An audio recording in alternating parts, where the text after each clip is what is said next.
the remaining part of the lecture, I would like to focus on examples, and I want to start with example 1, which is the same example that I did before, except now we want to write delta P is a function of the diameter, the length, the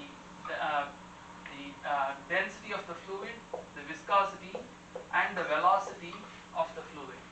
That is, we are talking about, let's say, a fluid that is compressible. So density is also a variable, viscosity is a variable, length of the pipe, diameter of the pipe, and average flow velocity. Previously we had flow rate, and now we want to do it in terms of average velocity. So we are trying to understand what is the relationship between pressure drop across a length of pipe of length L and diameter D, where through the pipe there is a flow whose average velocity is V, average velocity is V, and the density of the fluid is rho, and viscosity is mu. Okay, so step 1. How many independent variables do we have? N equals 5. And then we have basic dimensions to be mass, length, and time. So we need to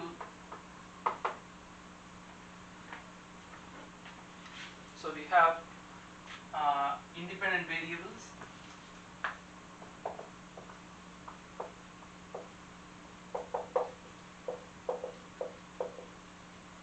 N equals 5, and then we have basic dimensions, mass, length, and time, R equals 3. So K, which is N minus R, is 2. We are going to have 2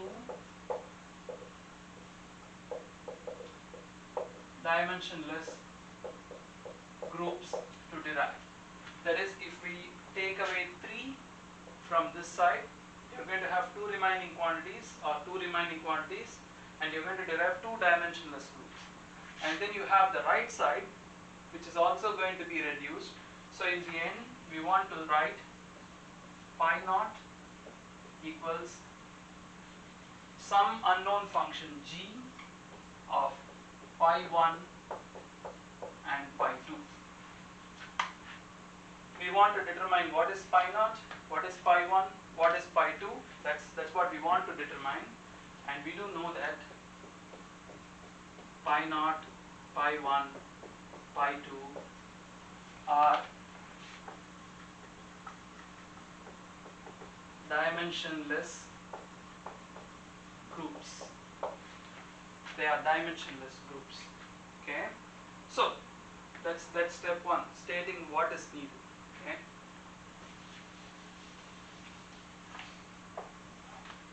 step 2. Okay, step 2. I need to identify what are going to be my repeating variables. Select repeating variables to cover each of the basic dimensions M, L, T, each of the basic dimensions at least once. At least once. What are our basic dimensions? M, L, and T.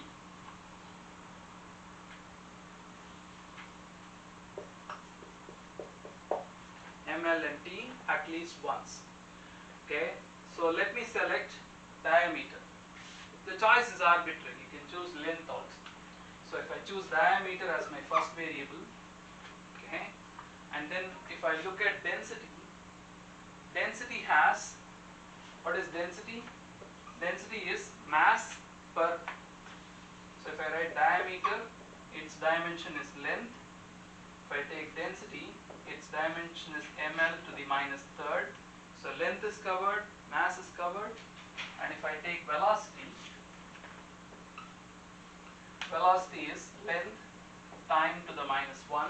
So time is covered. So length is covered here, mass is covered here, and time is covered here. The fact that length repeats here and length repeats here That's okay. At least is what we are going for. So these are my basic variables or repeating variables. Repeating variables. Okay. So if I take away my repeating variables,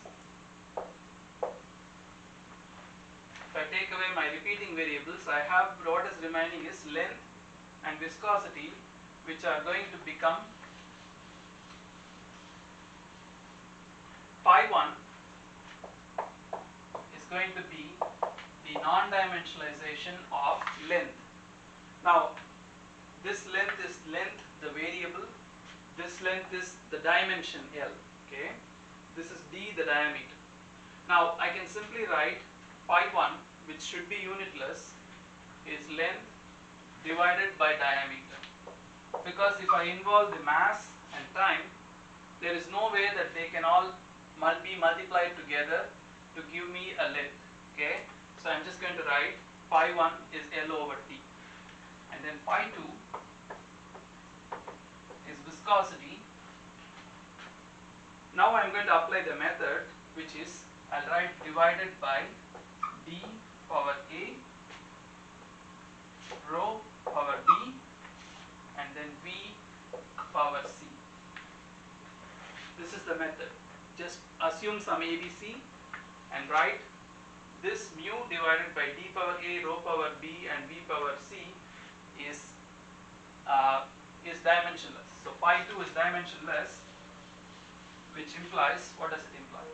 The dimension of mu must equal to the dimension of d raised to the power a, dimension of b raised to the power b, dimension of v raised to the power c. Okay. Viscosity is shear stress divided by velocity gradient, or force divided by area divided by velocity gradient. If you are like me, you don't remember it, but you want to recall, this is how you recall. So what will be the dimensions of viscosity? That will be kg meter per second squared divided by area, and then this is velocity gradient, which is inverse of time.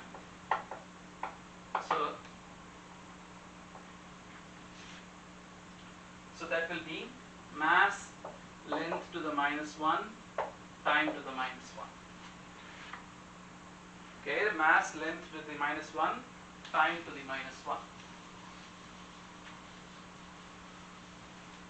So I have the left side to be m L to the -1 t to the -1, that is equal to whatever is the dimension of d, which is L power a, multiplied by whatever is the dimension of density, which is ml to the -3 to the power b, and then whatever is the dimension of velocity, which is lt power -1 to the c.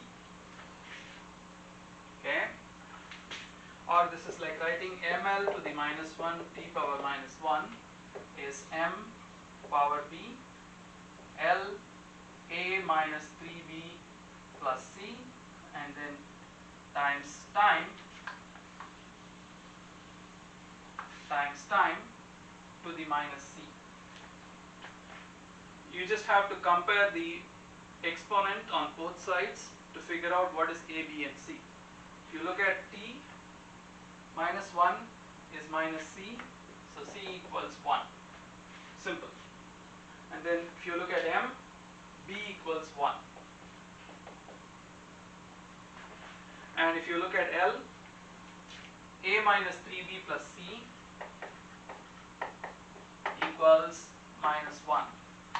b is 1, so -3 plus 1 is -2, so that also implies a equals 1. A equals 1. So what do I have now? That means phi 2 is mu rho v d. Mu divided by rho v d. That's phi 2. So phi 1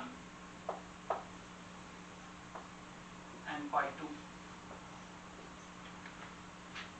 Okay, we still have the dependent variable delta P, and we have to take care of it. Okay, so let's write. I'm going to write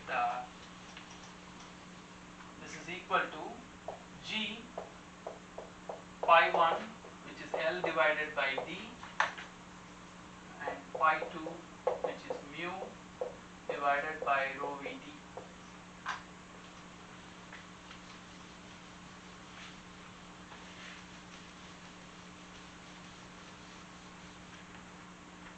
I still have to take care of this. So I'm going to write pi naught is delta P divided by rho, I'll write D power A, I'll write rho power A, V power B, and then T power C. It's just arbitrary. Okay, you can call it whatever you want. What that means is pi naught is dimensionless.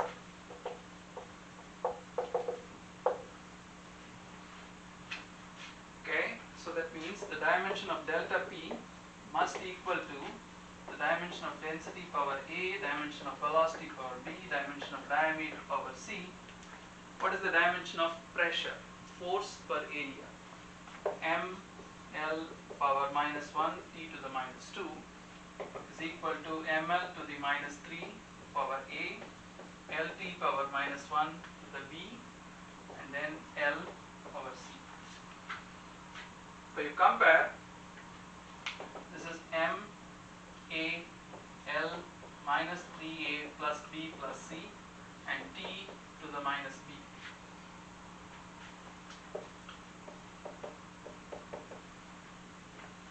What do I get? A should be equal to 1, B should be equal to 2, and minus 1 is equal to minus 3A plus B plus C. Minus 3 is what? This is minus 3 times 1 plus 2. That's minus 1. This implies C is 0. C is 0. So if I take that information back here, I have rho V squared D power 0, or in other words, D is not going to be included. So this is delta P divided by rho V squared. Delta P divided by rho V squared. So what I have here is pi naught, which is really equal to delta P divided by rho V squared, is a function that we don't know yet. We'll probably know through an experiment or a simulation or an analysis. Is a function of pi 1 and pi 2, which are L by D and rho mu divided by rho Vd. So we should usually we may or may not use the symbol pi. Sometimes we do, sometimes we don't.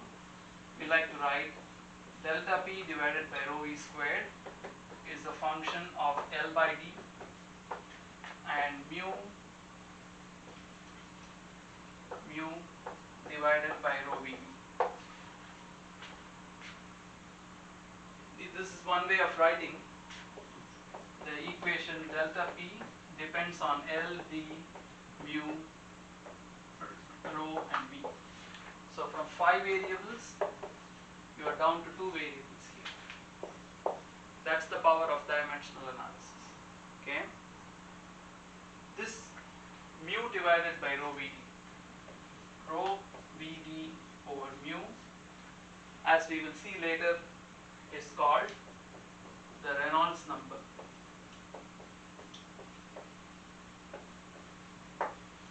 It's a balance between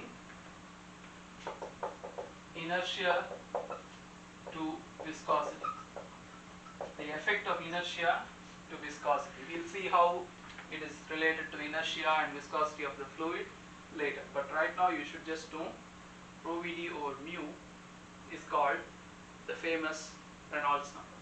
Okay, we'll see more examples like this one.